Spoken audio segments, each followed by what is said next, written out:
Girl, I love Bloody Mary. She killed her cousin on her dad's side, becoming the Queen of England, and then she married her other cousin on her mom's side to also become the Queen of Spain. And if you say her name 3 times in the bathroom mirror to sleep over, she'll show up. Welcome to the story of Bloody Mary.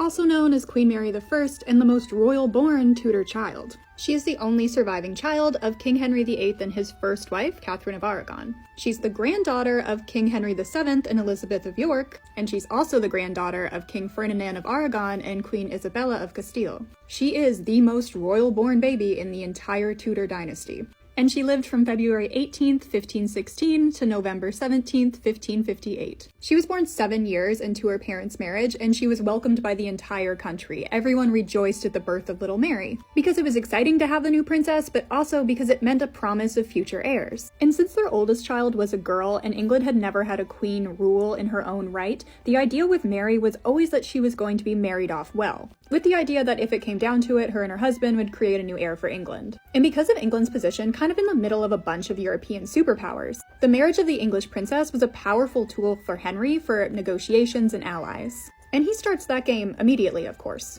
And at just 2 years old, Mary is betrothed to a Frenchman. But then Henry's like, actually fuck France in particular, we love Spain. And when she's 6 years old, she's then betrothed to her cousin, Charles V, the Holy Roman Emperor.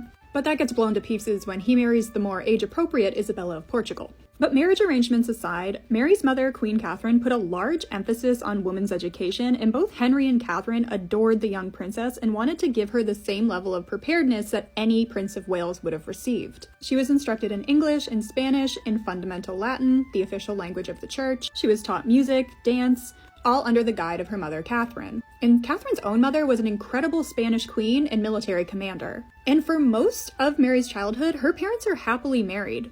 Henry referred to her as his pearl in the world, and when she's around 8 years old, they start flirting with the idea of making her the Princess of Wales, in her own right. And the way Henry does this kind of loosely confirms that he wanted her next in succession, though he is being pretty stingy with giving her the official title. He still balled out to set up Ludlow Castle, though. Henry really made sure to highlight her authority within her own household, and her household allowance was huge and mirrored the budget that Henry had given to his son, the illegitimate Henry Fitzroy. And historians really believe it's a toss-up between Mary and Henry Fitzroy of who Henry would have picked to be his heir, because yeah, it's unprecedented to have a woman take the throne, but it is just as unprecedented to have your bastard child do it. Which is extra silly because the Tudors are only on the English throne because of a claim through a maternal line. Henry, you bitch. But a little after Mary is sent to work in Wales, Anne Boleyn joins the English court, and she's about to help Henry in just decimating Mary's life. And she's just 11 years old when Henry's antics start to divorce her mother.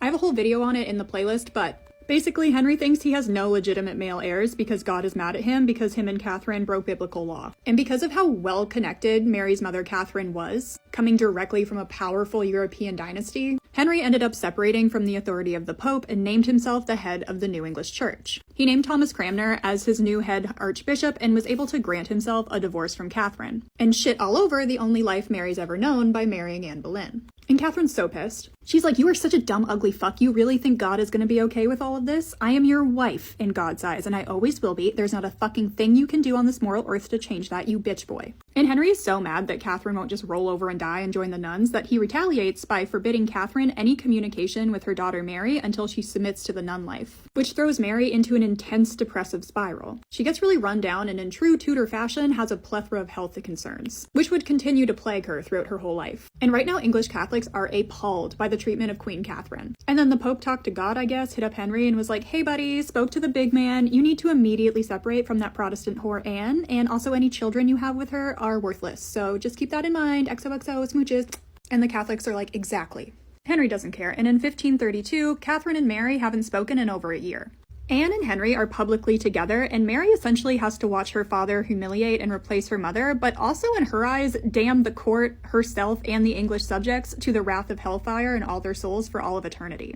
So that's kind of stressful. And in 1533, he marries the already knocked up Anne Boleyn, and Mary is just grossed out by the gutter butter behavior of Anne and Henry. And a few months later, when Anne pumps out her new half-sister Elizabeth, Henry takes Mary's title as princess and now says she is to be referred to only as Lady Mary. Her household was dissolved, and her staff were told to remove her royal badges. And she was sent to serve as a lady-in-waiting to the baby Elizabeth, the princess who had essentially replaced her. And Mary's time serving her little replacement was weird. It was obviously a huge fall from standing, and a lot of historians believe her treatment in general was pretty poor, and there is some letters to the king at the time suggesting Mary was suffering from a lack of adequate nutrition. And for 3 years, Henry ignores Mary. And the rejected young lady Mary turns deeper to God and prayer to give her the comfort that her bitch-ass father and stepmother refused. And while she might be going deeper to Catholicism, the English Reformation is rolling. Henry is making bank with this Protestant racket, since he's now skimming all of that money that used to go to the Pope. And Henry's feeling great. He's got a girl that loves the finer things that he can do toxic shit with. He's passing more and more questionable things through the government, and it's putting more and more fear into Mary because she is not acknowledging Anne as her queen or calling herself a bastard, which is what Henry requires if she wants to talk to her mother ever again. And Henry's passing every law he can think of, and he's executing anyone who gets in his way so that he can legitimize his marriage with Anne and fuck up Mary's life. But most of England is like, don't piss me off, we fucking hate Anne and that little spawn you made with her. And in January 1536, Catherine of Aragon dies. Mary is obviously devastated at the loss of her mother, but even in death, Henry forbid his daughter from seeing her mother, and Mary was not allowed to say goodbye or go to her mother's funeral. So that's awful, and Mary writes a letter to her powerful Spanish family, and seems like she's trying to get the fuck out of Dodge, now that her mother's not alive to protect her. And her dad and his new wife are fucking cracked. But luckily for Mary, Henry too is over this chaos of the Anne Boleyn era, and he's chopping Anne's head off at the shoulder and taking a new wife, Jane Seymour.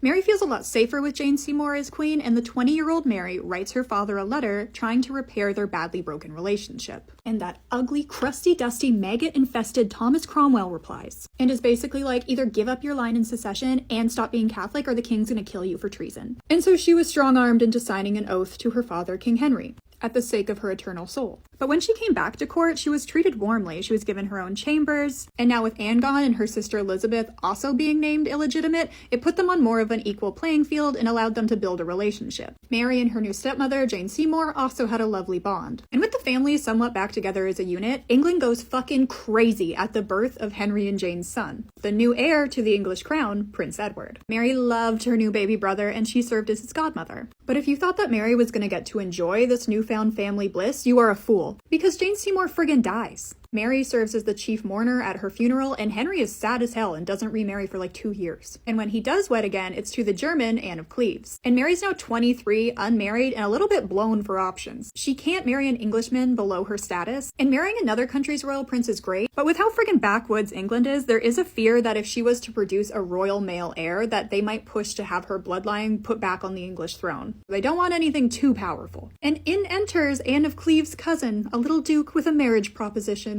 And they are into each other. He's giving her precious gems and jewelry and stealing kisses, and she's like, I'm in. You just have to go ask my dad. He's over there in the pointy hat. But Henry's really unhappy with his marriage to Anne of Cleves, so he is not interested in continuing this Cleves mess with his family. And Mary's out of options yet again.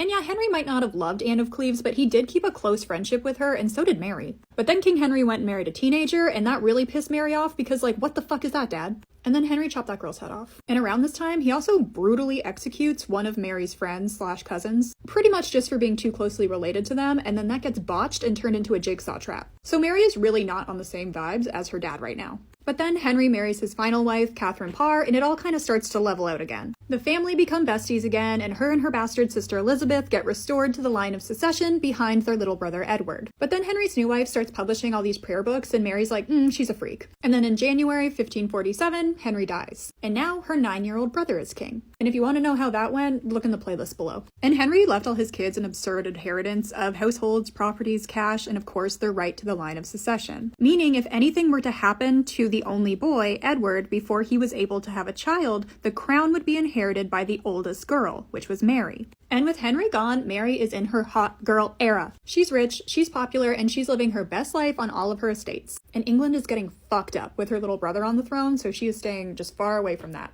But politically, the more intense her little brother is with this whole English Reformation thing, the more Catholics start to see her as some sort of mockingjay for the fucking Pope. And Mary is leaning into it. Edward banned the Latin Catholic Mass, so she would just hold them herself. The more pushback she was getting, the more soldier of God she was becoming on the matter. And what comes next is an epic bitch fight between Mary and her brother, the king. And then obviously some shit goes down and she becomes the queen of half of Europe. So if you want to know how Queen Mary got on the throne and how she got the nickname Bloody Mary while she was there, then I'll see you in the next one.